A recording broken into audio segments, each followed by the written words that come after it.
Di sebuah rumah kecil yang sederhana tapi hangat, Sumitri dan Karyo hidup bahagia bersama anak tunggal mereka, Ari. Rumah itu mungkin jauh dari kesan mewah, namun setiap sudutnya dipenuhi tawa dan cinta yang tulus. Karyo bekerja di sebuah kantor dengan jadwal padat, sementara Sumitri, dengan penuh dedikasi, mengurus rumah dan merawat Ari yang sedang tumbuh aktif dan ceria. Senja mulai menjingga ketika Karyo membuka pintu rumahnya. Angin sore membawa aroma masakan dari dapur, menyambutnya setelah seharian bekerja. Dengan langkah sedikit lelah, namun senyum hangat terpancar di wajahnya, Karyo berkata, "Assalamualaikum," sambil meletakkan tas kerjanya di meja kecil dekat pintu. Dari dapur, suara Sumitri menjawab riang, "Waalaikumsalam." Ia keluar sebentar, membawa kain lap di tangannya. Tatapan penuh kasih tampak jelas di matanya. "Capek, Mas?" tanyanya lembut. Karyo tersenyum kecil, mengangguk pelan. "Capek, sih, tapi hilang kok, begitu lihat kamu," balasnya sambil mengusap pundaknya sendiri. Candanya membuat pipi Sumitri merona. Ia tertawa kecil, lalu mengangguk ke arah meja makan. "Sebentar lagi siap, kamu istirahat dulu aja." Sementara Sumitri kembali ke dapur, Karyo menghampiri Ari yang tengah duduk bersila di lantai ruang tamu, sibuk bermain dengan mobil-mobilan kesayangannya. "Ari, ayah pulang," panggilnya sambil menjongkok, mengusap rambut Ari dengan lembut. Ari mendongak dengan mata berbinar. "Ayah, main bareng dong," serunya semangat, mengulurkan mobil mainannya ke arah Karyo. "Karyo tertawa, sebentar ya." Ayah cuci tangan dulu. Ia beranjak ke kamar mandi, lalu segera kembali untuk menemani Ari bermain. Mereka berdua duduk di lantai, membuat jalan-jalan imajiner dari bantal dan buku-buku. Tawa riang Ari memenuhi ruangan, memecah lelah yang Karyo bawa dari kantor. Dari dapur, Sumitri mengintip dengan senyum lembut. Melihat Karyo yang meski lelah tetap menyempatkan diri bermain dengan Ari, selalu membuat hatinya terasa hangat. Kebahagiaan keluarga kecil mereka adalah segalanya baginya. Tak lama kemudian, Sumitri memanggil, "Mas, Ari, makan malam sudah siap." Karyo menggendong Ari, yang masih tertawa kecil, dan mengajaknya ke meja makan. "Ayo, kita makan bareng ibu," katanya dengan nada penuh kehangatan. Ari menyambut dengan ceria, "Mau ayam goreng, Bu?" Meja makan sederhana mereka dipenuhi hidangan yang selalu terasa istimewa.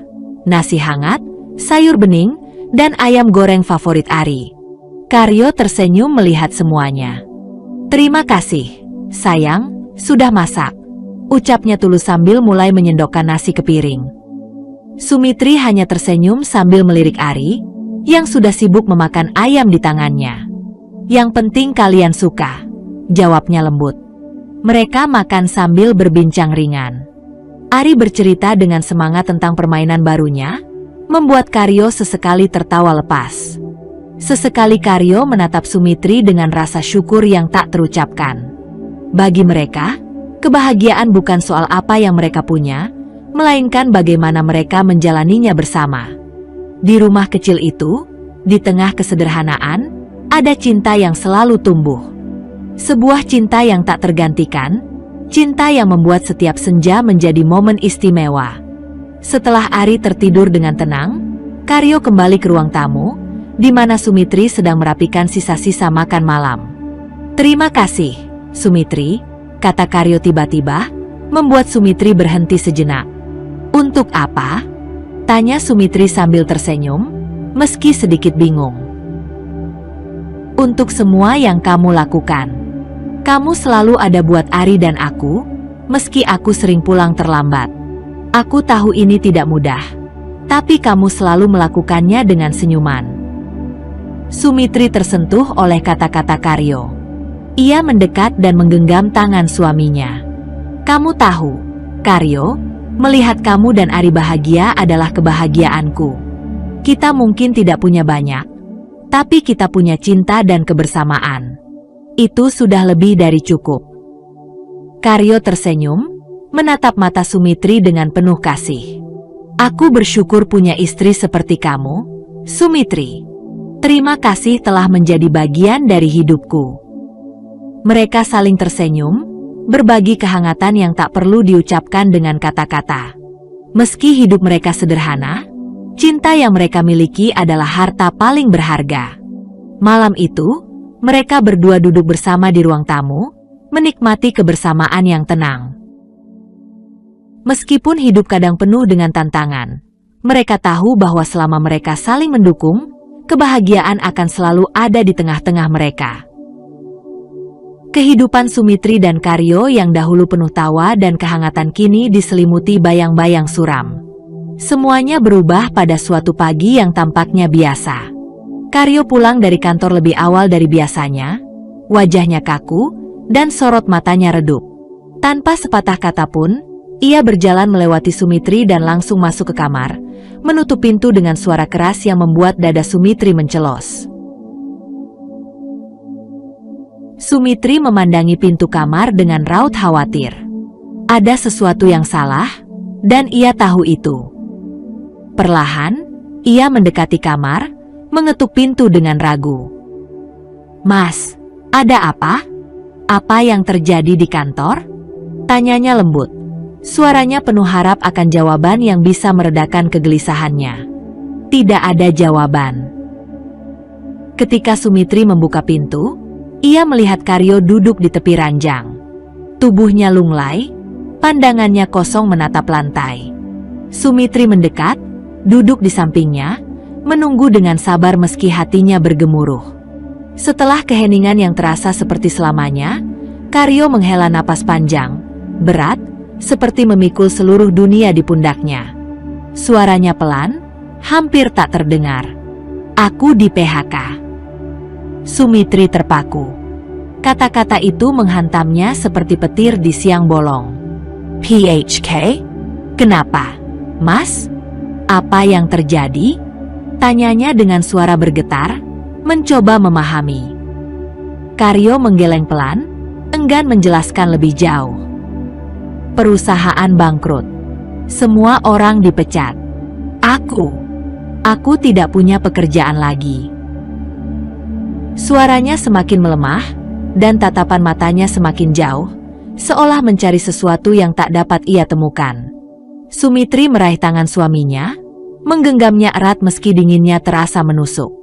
"Mas, kita akan cari jalan keluarnya.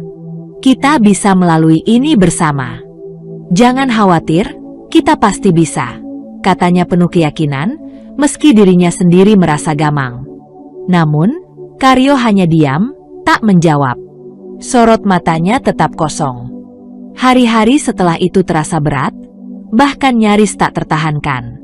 Rumah yang dulu dipenuhi suara tawa Ari dan obrolan hangat mereka berubah menjadi tempat yang sunyi dan dingin.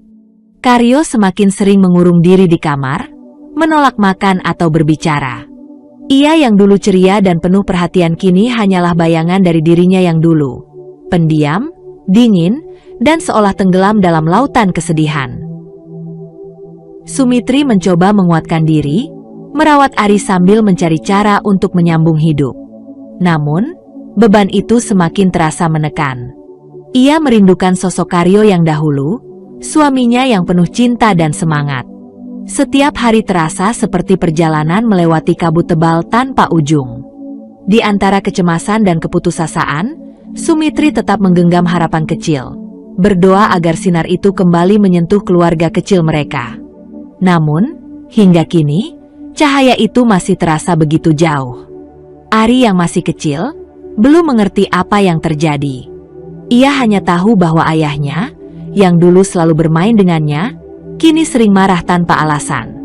Suatu hari, Ari dengan polosnya menghampiri Karyo yang duduk di ruang tamu, matanya penuh harapan. "Ayah, main mobil-mobilan sama Ari lagi, ya?" pinta Ari sambil tersenyum lebar, berharap ayahnya akan menyambut ajakannya seperti dulu. Namun, bukannya menjawab dengan lembut, Karyo justru membentak. "Ari, jangan ganggu ayah. Ayah capek." Suaranya tajam, penuh kemarahan yang tak terkendali. Sumitri yang melihat kejadian itu langsung menghampiri. "Mas, jangan begitu. Ari hanya ingin bermain denganmu," katanya mencoba menenangkan, tapi Karyo menggerutu dan bangkit meninggalkan ruang tamu, kembali mengurung diri di kamar. Ari menangis kecil, bingung dengan perubahan ayahnya. Sumitri menggendongnya, memeluk erat-erat anak itu, seolah ingin melindunginya dari rasa sakit yang bahkan ia sendiri tak bisa menghindar. Sumitri merasa hancur.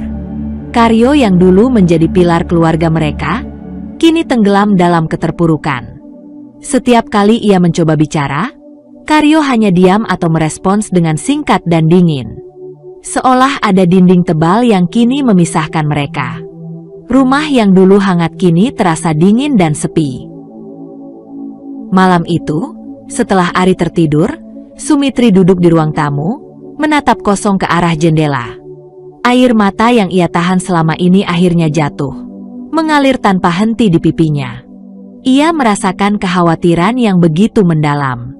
Bagaimana mereka akan bertahan? Di dalam kamar, Karyo berbaring sendirian, matanya terbuka menatap langit-langit. Setiap malam ia terjaga, memikirkan kegagalannya sebagai kepala keluarga. Rasa malu dan kecewa menggentamnya tanpa henti. Ia merasa tak berguna, tak bisa lagi memberikan kehidupan yang layak bagi Sumitri dan Ari. Pikiran itu menyesakkan dadanya, membuatnya tenggelam semakin dalam-dalam keputusasaan. Namun, Karyo hanya menggeleng. "Aku lelah. Aku tidak tahu lagi harus bagaimana." Suaranya terdengar hampa, seolah semua harapan telah sirna. Rumah mereka kini seperti ruang kosong yang sunyi, penuh dengan bayang-bayang kegelisahan dan rasa putus asa. Sumitri menyadari bahwa menunggu Karyo bangkit dari keterpurukannya mungkin memakan waktu yang lama. Ia tahu bahwa jika mereka ingin bertahan, harus ada sesuatu yang dilakukan. Melihat kondisi keuangan keluarga yang semakin mengkhawatirkan, Sumitri akhirnya mencoba mengambil inisiatif. Ia tidak bisa hanya duduk diam dan membiarkan segalanya memburuk. Dengan tekad yang kuat, Sumitri mengusulkan untuk membuka usaha kecil berupa toko kelontong. Usaha ini sederhana, namun cukup untuk menopang kebutuhan harian mereka jika dikelola dengan baik. Sumitri berharap, dengan adanya toko kelontong, setidaknya ada pendapatan yang stabil untuk menutupi kebutuhan sehari-hari. Karyo, meski masih terpuruk, akhirnya menyetujui usulan tersebut setelah beberapa kali Sumitri meyakinkannya. Namun, persetujuan itu lebih seperti sikap pasrah daripada antusiasme.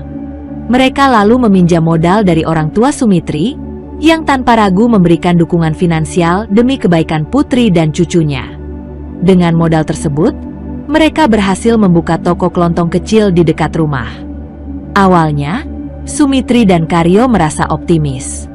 Meskipun usaha mereka kecil, mereka berharap itu akan menjadi titik balik kehidupan mereka yang perlahan kembali ke jalur yang benar. Setiap hari, Sumitri mengelola toko dengan penuh semangat, mencoba menarik pelanggan dan menjaga stok barang. Ia belajar banyak tentang pengelolaan toko dalam waktu singkat, sambil tetap menjalankan tanggung jawabnya sebagai ibu bagi Ari. Namun, optimisme itu tidak bertahan lama. Penghasilan dari toko kelontong itu ternyata tidak sesuai dengan harapan mereka. Pendapatan harian yang dihasilkan seringkali tidak cukup untuk menutupi semua kebutuhan rumah tangga. Toko kelontong kecil itu lebih mirip angin sepoi-sepoi yang memberikan harapan palsu, bukan angin segar yang mampu membawa perubahan besar. Karyo, meskipun terlibat dalam mengurus toko, tidak sepenuhnya pulih dari keterpurukannya. Ia masih sering terlihat lesu, tidak bersemangat, dan tenggelam dalam perasaan kecewa terhadap dirinya sendiri.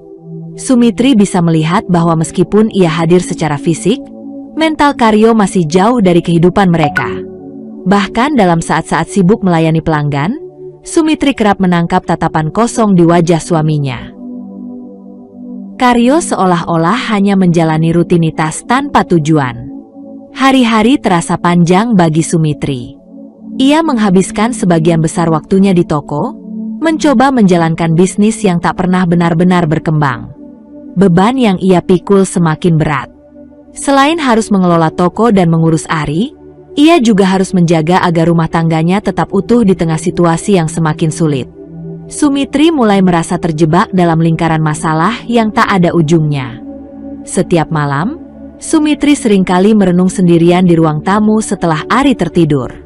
Rasa lelah baik fisik maupun emosional semakin menekan. Meski ia berusaha keras untuk tetap kuat, dalam hatinya, ia merasa sendirian. Beban yang ia pikul terasa semakin berat dari hari ke hari, dan Karyo, yang seharusnya menjadi penopang hidupnya, kini lebih sering menjadi bayang-bayang masa lalu yang tersesat di tengah badai. Toko kelontong yang mereka harapkan bisa menjadi penyelamat ternyata tak cukup untuk membawa mereka keluar dari krisis. Tapi Sumitri tahu, menyerah bukan pilihan. Terlepas dari segala kesulitan, ia bertekad untuk terus berjuang, meski jalannya tampak begitu panjang dan gelap. Masa-masa bahagia saat Karyo memiliki penghasilan tetap dari pekerjaannya kini terasa seperti mimpi yang semakin menjauh. Sumitri dan Karyo terbiasa hidup dengan stabilitas finansial yang membuat mereka merasa aman. Namun, setelah Karyo kehilangan pekerjaannya, semuanya berubah. Pendapatan dari toko kelontong yang tak menentu membuat hidup mereka seperti bergantung pada sesuatu yang rapuh, selalu di ujung tanduk. Hari demi hari berlalu dengan penuh kecemasan. Kebutuhan hidup yang semakin mendesak semakin terasa menghimpit. Tagihan terus datang, sementara pendapatan dari toko kelontong hanya cukup untuk sekadar bertahan. Rasa putus asa semakin nyata di rumah kecil mereka, seperti bayangan gelap yang terus membesar, tanpa ada jalan keluar. Kemudian, badai yang lebih besar datang. Di tengah kondisi yang sudah sulit, Karyo tiba-tiba jatuh sakit. Badannya lemah, tak bertenaga, seolah kelelahan mental yang ia rasakan kini menyerang fisiknya. Karyo hanya bisa terbaring di tempat tidur, tak mampu bergerak atau membantu apapun. Sumitri merasa panik dan bingung, beban yang ia tanggung bertambah berkali lipat. Setiap pagi, Sumitri harus bangun lebih awal untuk membuka toko.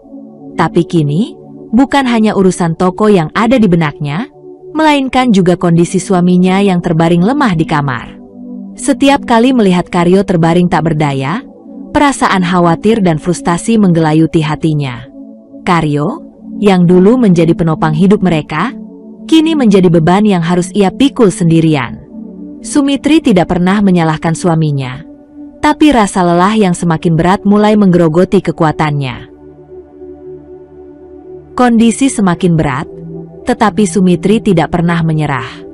Meski tak tahu harus bagaimana menghadapi semua ini, ia tetap berdiri tegak. Setiap hari ia melayani pelanggan di toko dengan senyuman yang dipaksakan, meskipun hatinya penuh dengan kecemasan dan kelelahan.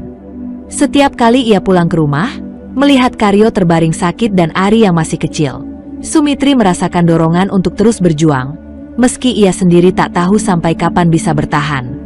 Namun, ketika situasi semakin sulit, Sumitri menyadari bahwa apa yang mereka lakukan selama ini tidak cukup. Toko kelontong tidak menghasilkan banyak, dan ia tidak bisa mengandalkan penghasilan dari sana saja untuk menutupi kebutuhan mereka. Ia harus mencari cara lain, meskipun itu berarti harus mengambil keputusan yang berat. Dengan tekad yang bulat, Sumitri akhirnya memutuskan untuk menjadi tukang ojek online. Keputusan itu bukanlah hal yang mudah baginya. Di dalam hatinya, ada rasa malu dan ketakutan akan apa yang orang lain pikirkan. Namun, demi keluarganya, Sumitri rela mengesampingkan harga diri. Ia tahu bahwa di masa seperti ini, tidak ada pilihan lain. Ia harus mencari cara untuk menambah penghasilan agar mereka bisa bertahan. Setiap hari, Sumitri menghabiskan waktunya di jalan, mengantar penumpang dari satu tempat ke tempat lain. Pekerjaan itu melelahkan, baik fisik maupun mental. Jalanan kota yang sibuk dan penuh dengan hiruk-pikuk seringkali membuatnya merasa kecil dan tak berarti. Namun, di balik helm dan jaket ojeknya, Sumitri menyembunyikan segala kelelahan dan rasa putus asanya. Ia tahu bahwa ia harus kuat demi Ari dan Karyo. Sementara itu, Karyo, yang sudah mulai membaik setelah sakit, berusaha membantu dengan menjaga toko. Meski ia sudah bisa berdiri dan melakukan aktivitas ringan, semangatnya belum pulih sepenuhnya. Toko yang sepi dan penghasilan yang terus menurun hanya membuat Karyo semakin merasa tak berdaya. Ia melihat usaha Sumitri yang bekerja keras setiap hari sebagai tukang ojek, dan itu membuatnya merasa bersalah. Rasa malu karena tidak lagi bisa menjadi tulang punggung keluarga semakin menghantuinya. Namun, meskipun Karyo sudah mulai membantu menjaga toko, keadaan tetap tidak membaik. Pelanggan semakin sedikit, dan penghasilan dari toko terus menurun. Sumitri yang harus membagi waktunya antara mengojek dan mengelola toko, merasa semakin tertekan. Kehidupan yang mereka jalani kini jauh dari apa yang pernah mereka bayangkan. Semua impian tentang kehidupan yang nyaman dan penuh kebahagiaan seperti menguap begitu saja. Setiap malam, saat Sumitri pulang dari mengojek, tubuhnya terasa begitu lelah, seolah tidak ada energi yang tersisa. Namun, ia tahu ia tidak punya pilihan lain. Setelah memastikan Ari sudah tidur, ia duduk di sudut kamar, menatap langit-langit, merenungkan semua yang terjadi. Air mata yang ia tahan sepanjang hari akhirnya jatuh. Namun ia cepat-cepat menyekanya. Sumitri tidak ingin terlihat lemah. Bagi keluarganya, ia harus tetap kuat, meskipun hatinya perlahan-lahan hancur. Dalam keheningan malam, di antara suara mesin motor yang berlalu lalang di luar, Sumitri hanya bisa berharap bahwa suatu hari, badai ini akan berlalu. Namun, dalam hatinya, ia mulai merasakan ketakutan yang semakin besar. Ketakutan bahwa mungkin kehidupan mereka tidak akan pernah kembali seperti dulu lagi. Meskipun Karyo sudah sehat, Sumitri tetap harus mengojek untuk memenuhi kebutuhan keluarga. Toko kelontong mereka seolah kehilangan daya tariknya, omset terus menurun. Karyo, yang seharusnya menjaga toko, juga terlihat mulai acuh. Sumitri merasa bahwa beban ini semakin berat dipikulnya seorang diri. Di tengah kesibukannya, Sumitri tetap berusaha merawat Ari dan memastikan kebutuhannya tercukupi. Namun, di balik senyumnya, ia menyimpan banyak kepedihan. Hari itu, langit tampak gelap dan awan menggantung rendah di atas kota, seakan mencerminkan suasana hati Sumitri yang semakin diliputi kecemasan. Sejak pagi, ia telah menghabiskan berjam-jam mengojek tanpa henti, mengumpulkan rupiah demi rupiah untuk kebutuhan keluarganya. Toko kelontong yang semakin sepi membuatnya semakin merasa harus bekerja lebih keras. Di tengah lelahnya tubuh dan pikiran, sebuah pesan dari tetangganya tiba-tiba masuk ke ponselnya. Pesan itu membuat darahnya seketika dingin. Ari demam tinggi, Sumitri. Kamu bisa segera pulang? Demikian isi pesan itu. Jantung Sumitri berdebar kencang. Panik mulai merayapi seluruh tubuhnya. Ia segera memutar balik motornya, bergegas pulang dengan harapan bisa segera membawa Ari ke dokter, atau setidaknya memberikan obat penurun demam. Namun, saat tiba di rumah, ia menemukan rumah dalam keadaan sepi. Karyo masih belum pulang, dan dompetnya, yang berisi semua uang yang mereka miliki, dibawa oleh suaminya. Sumitri berdiri di ambang pintu, terpaku beberapa detik. Ari terbaring lemah di kasur, wajahnya memerah karena panas yang begitu tinggi. Sumitri merasakan ketakutan yang luar biasa. Bagaimana ia bisa membantu anaknya tanpa uang? Dalam kepanikan itu, Sumitri dengan cepat mengetuk pintu rumah tetangganya. "Mbak, tolong bantu jaga Ari sebentar. Aku harus keluar," katanya terburu-buru, nyaris tanpa menjelaskan lebih lanjut. Tanpa menunggu jawaban lengkap dari tetangganya, Sumitri kembali ke motornya. Ia tahu waktu tak berpihak padanya. Sambil menarik napas panjang, ia memacu motornya lagi ke jalanan kota. Perasaannya bercampur aduk antara khawatir akan keadaan Ari dan keputusasaan karena situasinya yang tak memungkinkan. Setiap detik terasa seperti bom waktu yang siap meledak. Meskipun hati kecilnya ingin segera berhenti dan kembali ke Ari, ia sadar tidak ada yang bisa ia lakukan tanpa uang untuk membeli obat. Sumitri berusaha tetap fokus pada pekerjaannya, menerima penumpang dan mengantarkan mereka ke tujuan, meski pikirannya melayang jauh. Ia terus melirik ponselnya, berharap pesan dari Karyo atau tetangganya datang dengan kabar baik, tetapi layar tetap sunyi. Setiap tarikan gas motor terasa semakin berat, seolah jalan di depannya semakin panjang dan tak ada ujung. Di tengah perjalanan, Sumitri terus memohon dalam hati agar Ari baik-baik saja. Namun, ketakutan itu tetap ada. Jika demam Ari semakin parah, bagaimana ia bisa membawanya ke rumah sakit tanpa uang dan tanpa bantuan Karyo? Kecemasan yang tak terbendung bercampur dengan rasa putus asa membuat suasana hatinya semakin tegang. Sambil melaju di antara kendaraan lain, Sumitri tidak bisa menghilangkan bayangan Ari yang terbaring lemah di rumah, berharap keadaannya tidak semakin buruk. Waktu terus berjalan, sementara rasa panik semakin mendesak Sumitri untuk mencari solusi secepat mungkin. Saat Sumitri melaju di jalan menuju pom bensin, pikirannya masih dipenuhi kekhawatiran tentang Ari yang sakit. Kepalanya berdenyut memikirkan bagaimana ia bisa membeli obat dengan cepat dan kembali ke rumah. Namun, saat tiba di pom bensin untuk mengisi bahan bakar, pandangannya tertuju pada sosok yang sangat dikenalnya. Karyo. Ia mengenali jaket yang dipakai suaminya, namun yang membuatnya tercekat bukan hanya itu. Di belakang Karyo, duduk seorang perempuan cantik dengan rambut terurai, memeluk pinggangnya erat.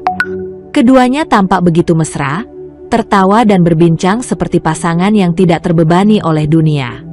Pemandangan itu membuat Sumitri merasa seperti ditampar keras. Apa-apaan ini? Sumitri berbisik pada dirinya sendiri, jantungnya berdebar kencang. Dengan emosi yang bergejolak, Sumitri langsung memarkirkan motornya, tidak peduli pada antrean pengendara lain di pom bensin. Ia berjalan cepat menghampiri Karyo dan perempuan itu, amarah yang telah lama dipendamnya kini memuncak, siap meledak. Karyo. Teriak Sumitri saat mendekati mereka. Karyo yang sedang tertawa lepas bersama wanita di motornya terkejut, spontan melihat ke arah suara itu.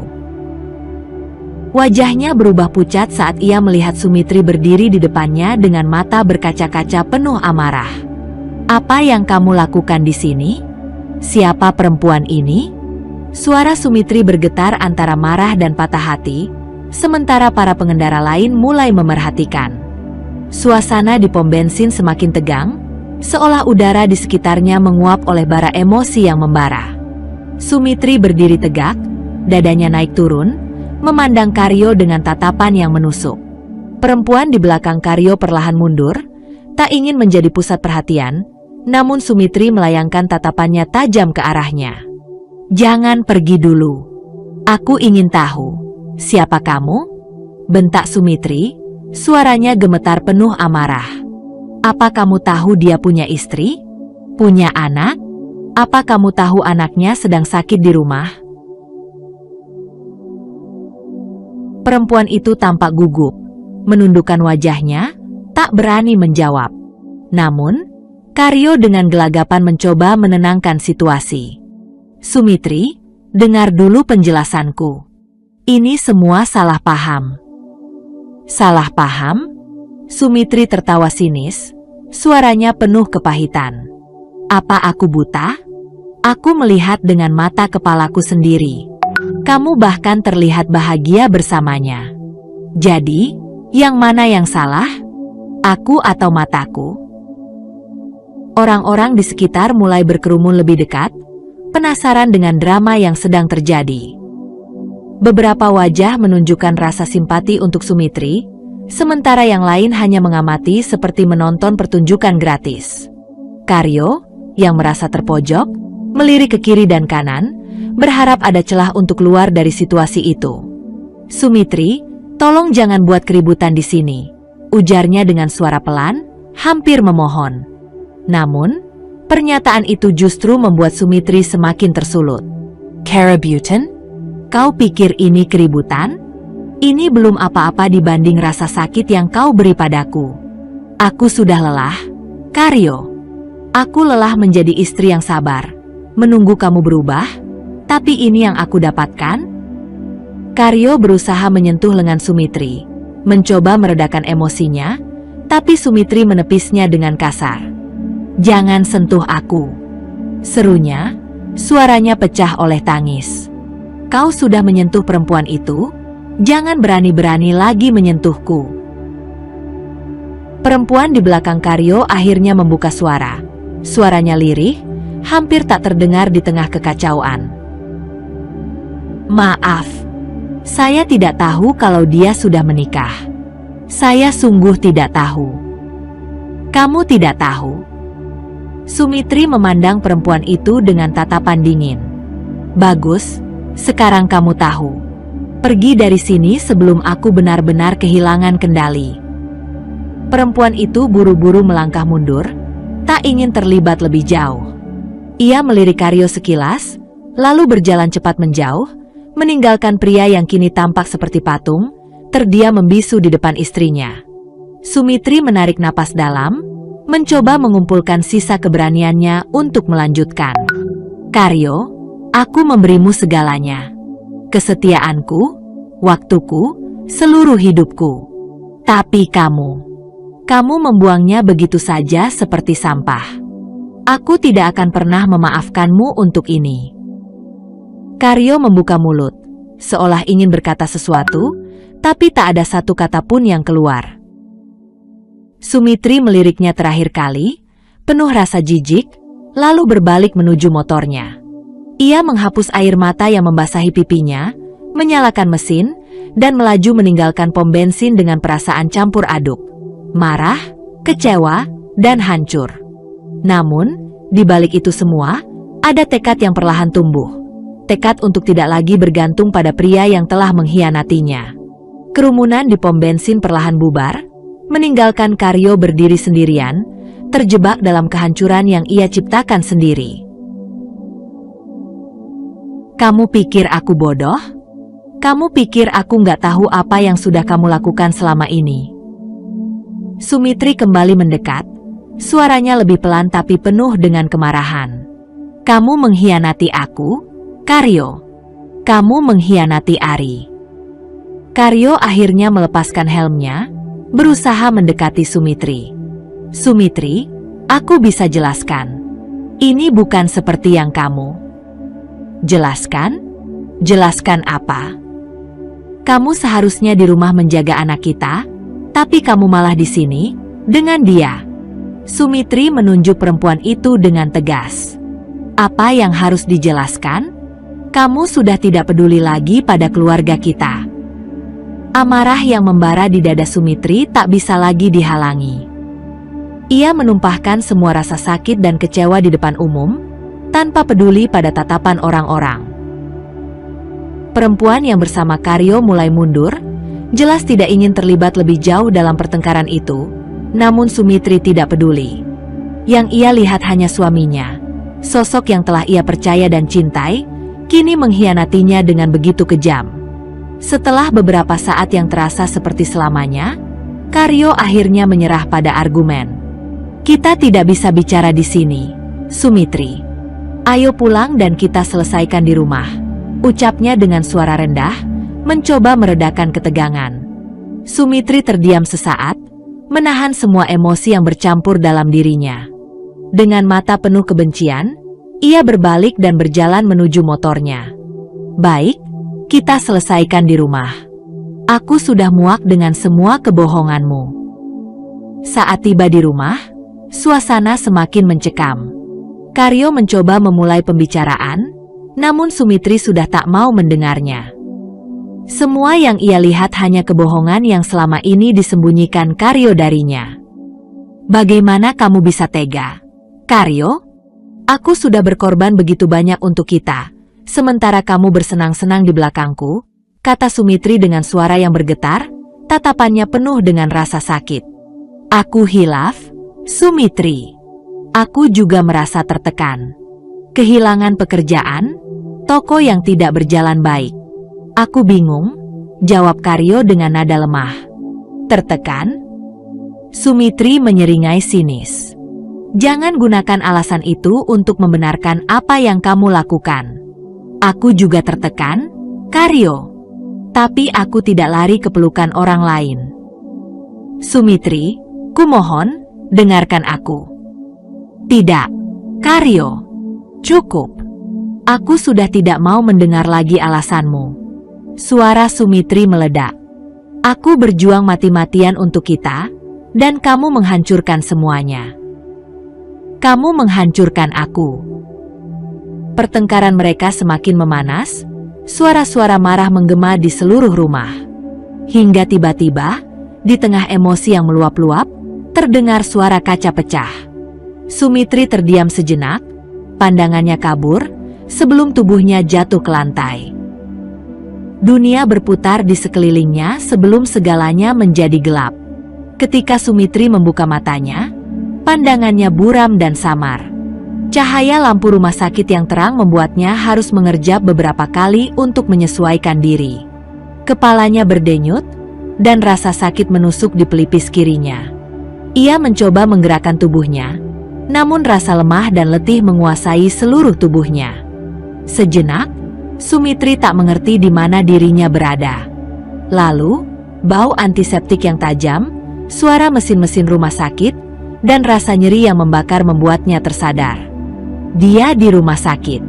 Di sampingnya, ada sosok yang sangat ia kenali, ayah dan ibunya. Wajah mereka memancarkan kecemasan dan keletihan, jelas menunjukkan bahwa mereka telah berjaga lama di sisinya. Tatapan mata ibunya penuh kasih sayang namun dipenuhi kesedihan yang mendalam. Sumitri. Anakku, suara ibunya pelan namun bergetar, seakan menahan air mata yang sejak tadi menggenang. Kamu sudah sadar, nak? Sumitri mencoba berbicara, namun tenggorokannya terasa kering. Setelah beberapa usaha, ia berhasil mengeluarkan suara pelan. Kenapa? Aku di sini? Ayahnya, yang sedari tadi duduk dengan wajah serius, akhirnya bicara dengan suara berat. Kamu pingsan, Sumitri. Kamu terluka. Cario. Dia melempar gelas ke arahmu. Kata-kata ayahnya menghantam keras, membuat Sumitri tiba-tiba teringat pada pertengkaran besar yang terjadi di rumah mereka. Gambarannya datang secara kilat. Wajah Cario yang dipenuhi kemarahan, teriakan mereka, kaca yang pecah, dan rasa sakit yang mendadak menguasai seluruh tubuhnya sebelum segalanya menjadi gelap. Sumitri menutup matanya, berharap semua itu hanyalah mimpi buruk. Tapi nyeri di kepalanya dan kenyataan bahwa ia berada di ranjang rumah sakit membuktikan bahwa semua itu benar-benar terjadi. Cario. Bisiknya, suaranya penuh dengan luka yang lebih dalam dari sekadar fisik.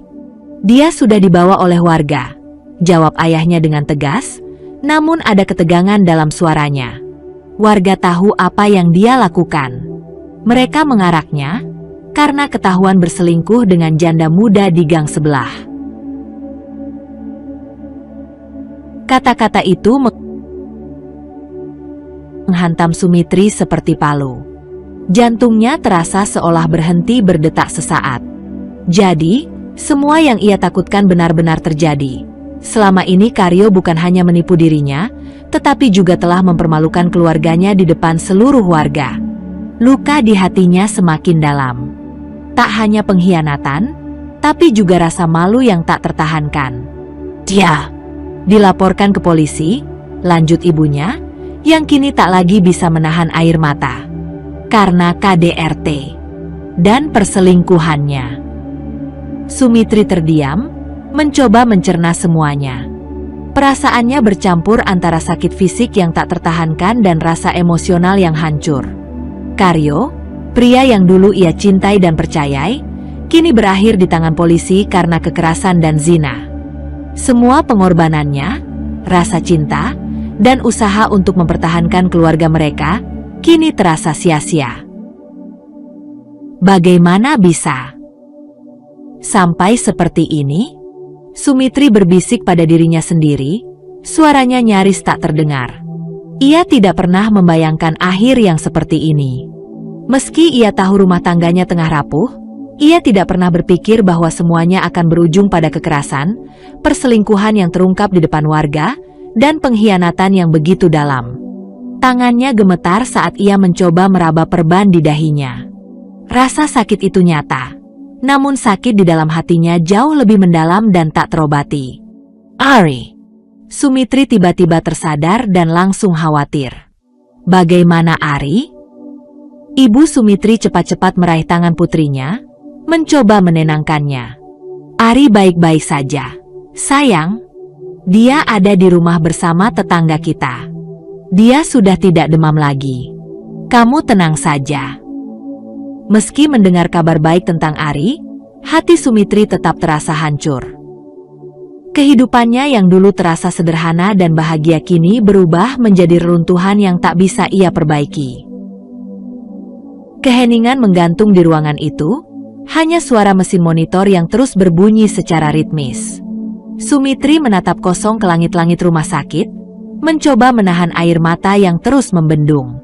Di satu sisi, ada rasa lega bahwa semuanya kini terbuka dan tak ada lagi kebohongan yang disembunyikan.